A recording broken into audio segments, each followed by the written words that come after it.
Hi everyone, it's Bev DeBono with Tuesday's Tip. Today I want to show you how to make a really versatile border, layers, and how it makes a quick and easy page. Now you can use any border maker system, any cartridge, any one that you have, and just by layering an 1.5" border, you can make a really fast and easy page. And this one goes, you can make it go this way or this way. And if I make it this way, I'll just move my title. Okay, so let's get started. What we're going to need, and we're going to be making one that looks like this. What you're going to need is a background paper. You're going to need a 6x12 that coordinates, probably a one that's got a nice contrast to it. I punched out 2 borders and then I cut them to 1.5 inches.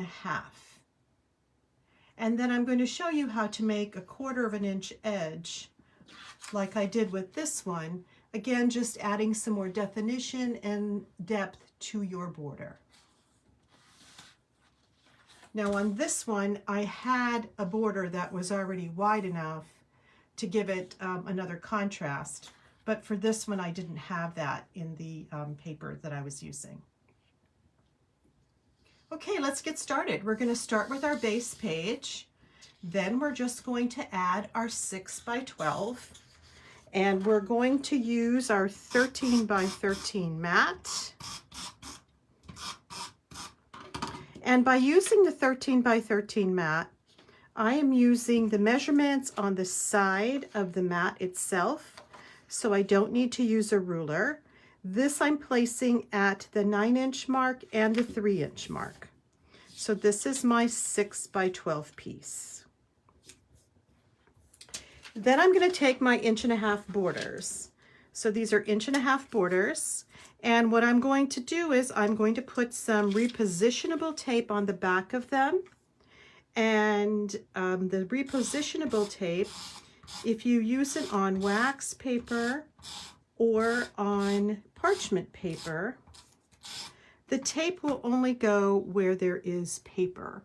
So the little micro dots that are on the tape will only stick to where there's paper. So there's not a lot of waste. We're going to add this right to the top, right on top of that border, so it's coming together really quickly. And then this, I'm going to also use the repositionable tape. And this is a good time to use paper that you may only like one side of. This is going at the bottom. So you see how quickly this comes together. But I wanted to put a little contrast here to kind of tie it together.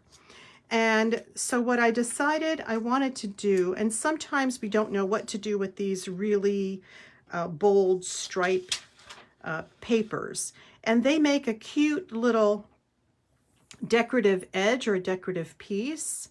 And so what I'm going to do is I'm going to cut it to 1/4 inch with a decorative edge.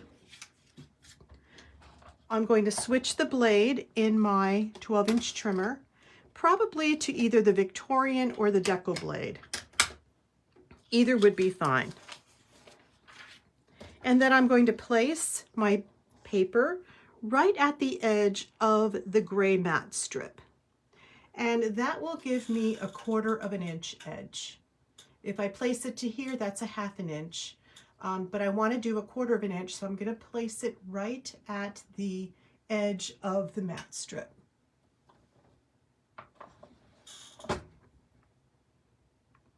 And I'm going to cut that once. And you see I have a nice, there's a Victorian edge to that.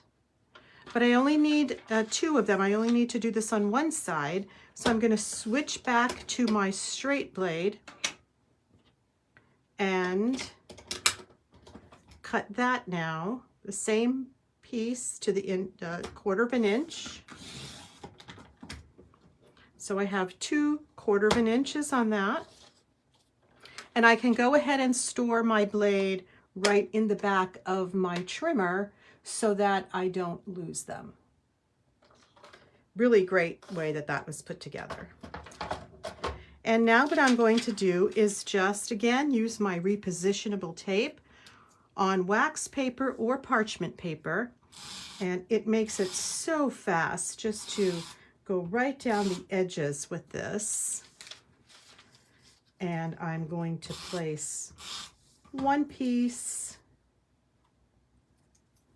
at the top. Again, right here, right at that line. I'm not measuring.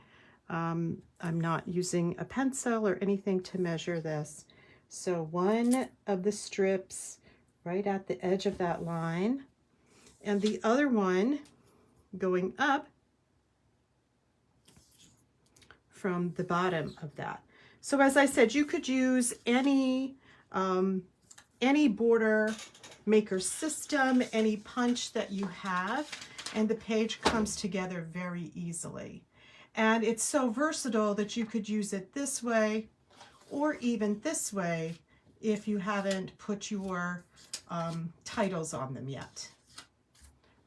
Okay, so I'm gonna just add my title because when it's snowing, it's snuggle time to stay in. This is just gonna go up here, and that will be snuggle time. I will add some of my snowflakes. So you see, same idea, and see how it looks different, just done with different papers. So I hope you enjoyed Tuesday's tip. It's all about layering borders, 1.5 inch strip of your border, 6 inches here, and just another piece right in the middle. So please comment. I hope that you enjoyed watching it. I also have a YouTube channel called Bev DeBono Designs, and you're welcome to see my videos on there as well. Bye-bye.